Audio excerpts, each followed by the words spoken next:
2011, la départementalisation de Mayotte, un nouveau chapitre. Le 31 mars 2011, Mayotte devient officiellement le 101e département français, un événement historique qui marque l'aboutissement d'un long combat politique et social. Mais comment en est-on arrivé là? Quels ont été les enjeux et les conséquences de cette transformation? Revenons ensemble sur cette étape clé de l'histoire de Mayotte. Le contexte de la collectivité à la départementalisation. Depuis le référendum de 1976, Mayotte est restée sous administration française, mais avec un statut particulier. Pendant plusieurs décennies, l'île bénéficie d'un statut de collectivité territoriale, ce qui signifie qu'elle est rattachée à la France, mais elle ne bénéficie pas pleinement des droits et protections d'un département. Les inégalités avec les autres départements français sont flagrantes. Accès limité aux services publics, protection sociale incomplète et infrastructures insuffisantes. Une situation qui pousse les Mahorais à revendiquer une évolution de leur statut. Le référendum de 2009, un choix massif pour la départementalisation. En 2009, un nouveau référendum est organisé. Cette fois, la question posée est claire. Mayotte doit-elle devenir un département français à part entière? Le résultat est sans appel. 95,2% des Mahorais votent en faveur de la départementalisation. Un vote massif qui traduit une volonté populaire forte.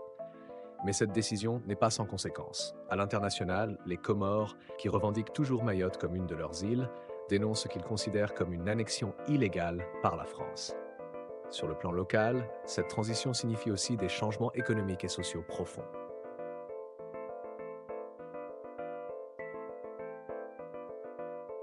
Mayotte devient le 100 département français.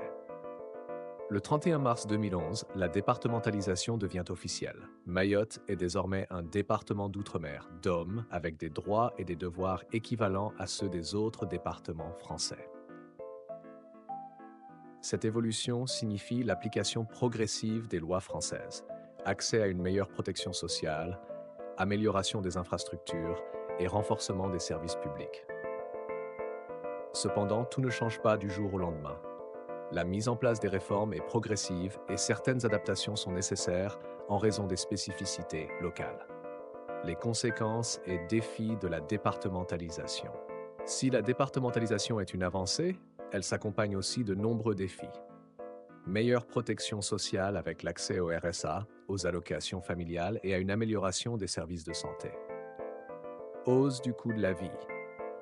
L'application des normes françaises entraîne une augmentation des prix, ce qui pèse sur les Mahorais. Crise migratoire. L'écart de développement entre Mayotte et les Comores s'accentue, entraînant une hausse de l'immigration clandestine avec des conséquences sociales et sécuritaires. Manque d'infrastructures. Malgré l'amélioration des services publics, de nombreux secteurs comme la santé, l'éducation et les transports restent en retard par rapport à la métropole. Conclusion. Un choix historique. Un avenir à construire.